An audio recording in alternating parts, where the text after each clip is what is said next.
Welcome to our deep dive, into the recent evolution of Swedish politics. Mhm.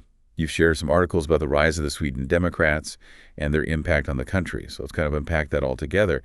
I guess Sweden, known for its progressive policies and robust welfare state, Mhm. has seen, kind of a notable shift in its political landscape, Yeah, which raises the question, are these changes a temporary blip, or are they fundamentally reshaping what it means to be Swedish? that's a fascinating question, and it's one that Swedes themselves are likely grappling with right now.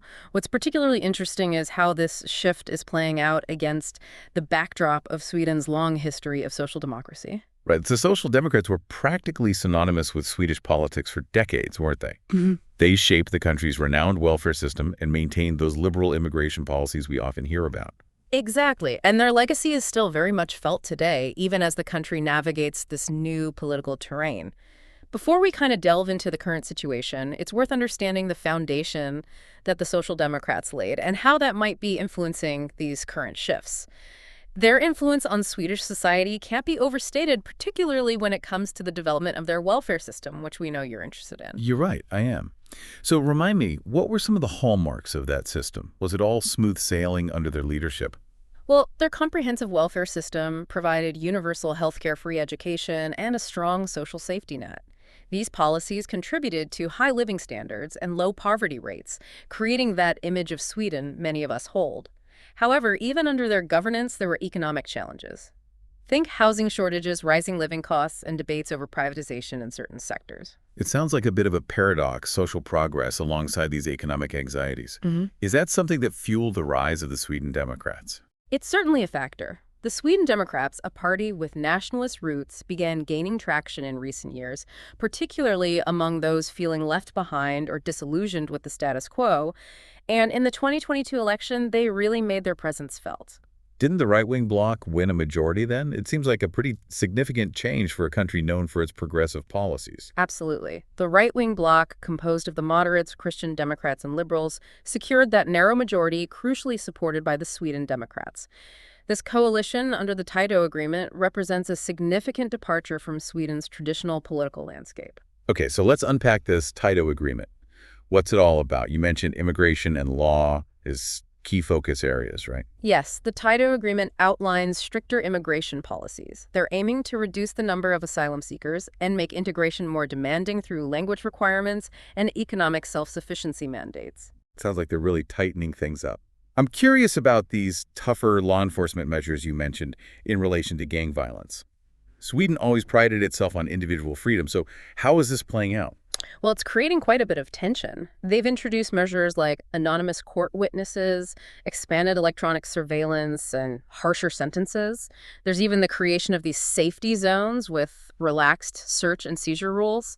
It's all aimed at tackling rising gang violence, but it raises concerns about potential overreach and the erosion of those very civil liberties Sweden holds dear. It's a difficult balance to strike, for sure.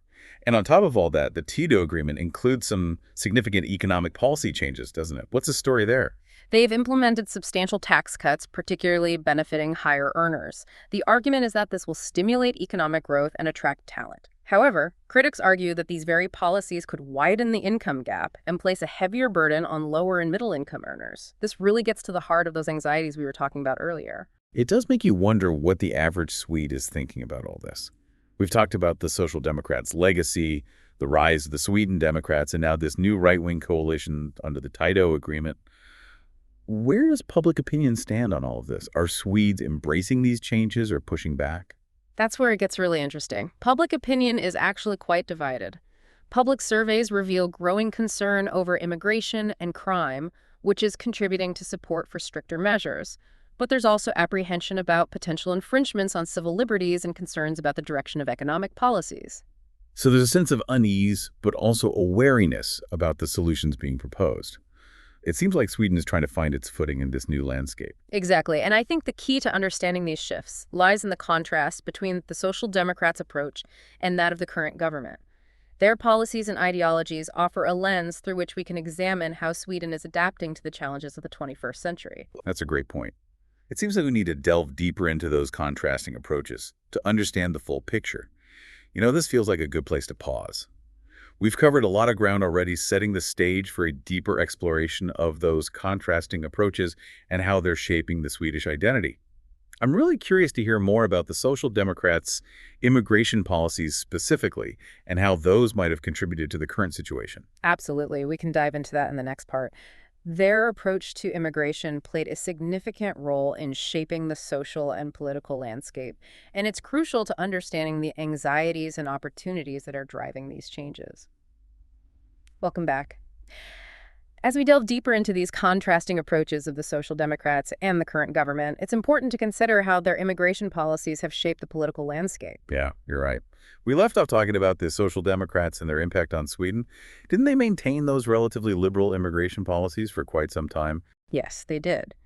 Their approach to immigration was rooted in a humanitarian perspective and a belief in the benefits of a multicultural society. They welcomed refugees and asylum seekers, granting them access to social benefits and a path to citizenship.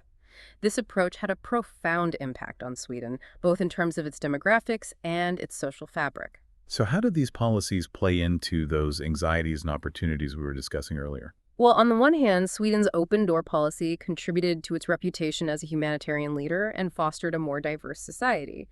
But on the other hand, it also led to challenges in integrating newcomers, particularly those from cultures very different from Sweden's. You mentioned earlier that even under the Social Democrats, there were economic anxieties.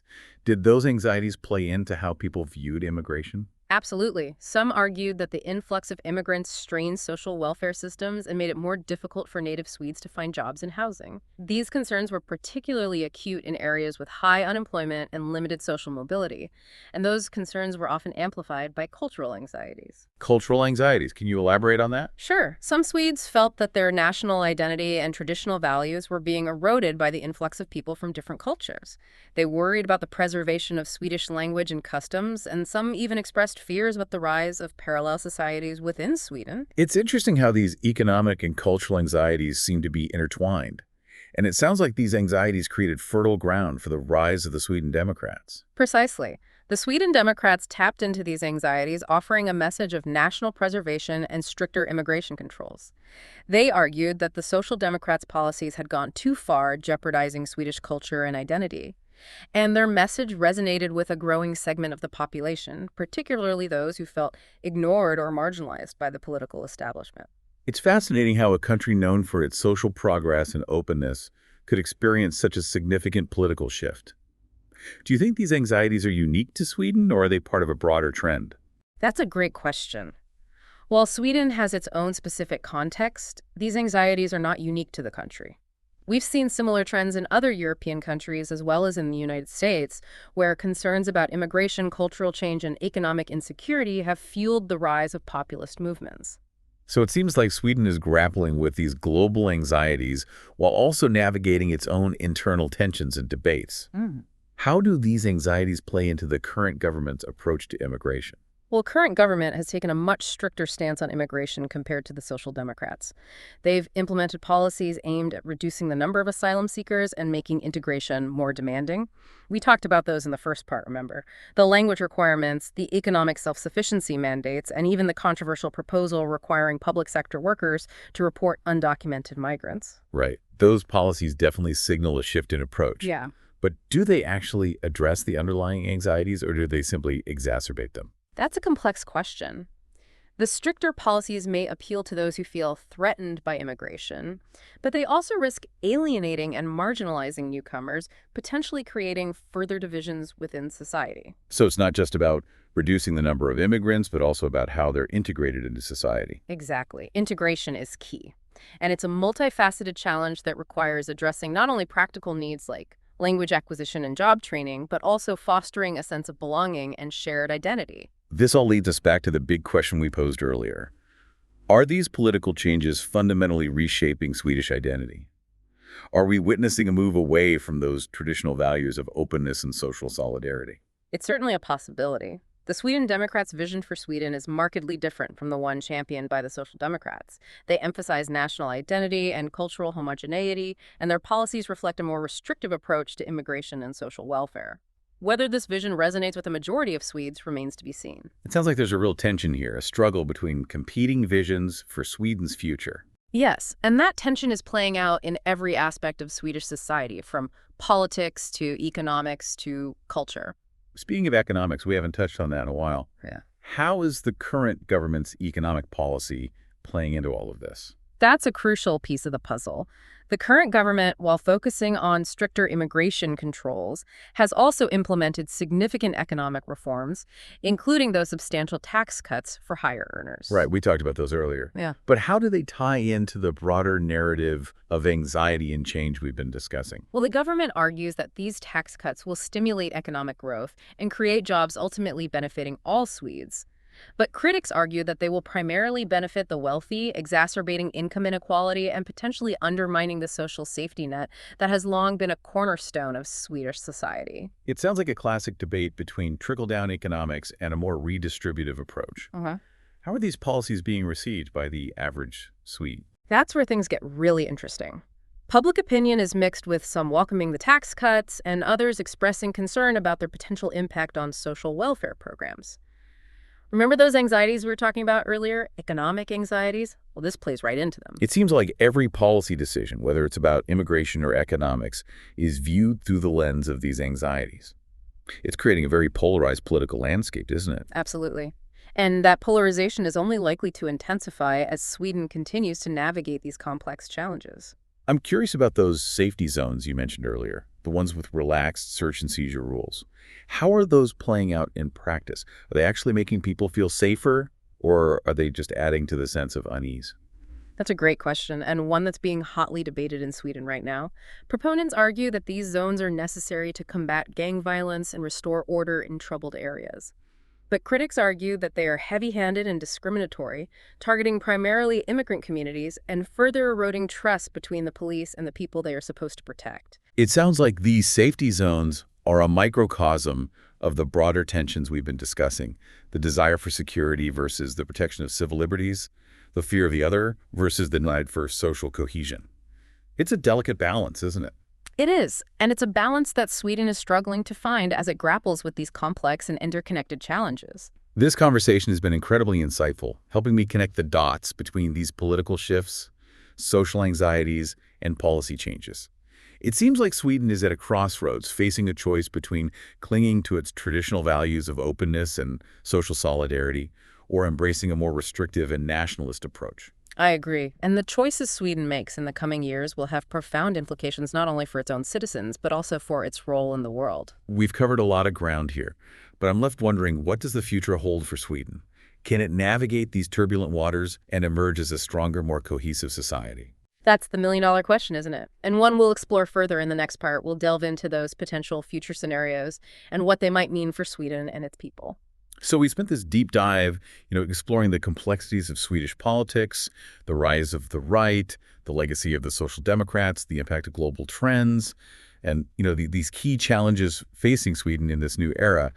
But as we've discussed, the future remains unwritten. So let's talk about, what might be next for Sweden. Yeah, it's fascinating to consider the possibilities, especially given, the significant political and social shifts we've been, analyzing. We've talked about those anxieties fueling this change, anxieties about immigration, cultural change, economic security.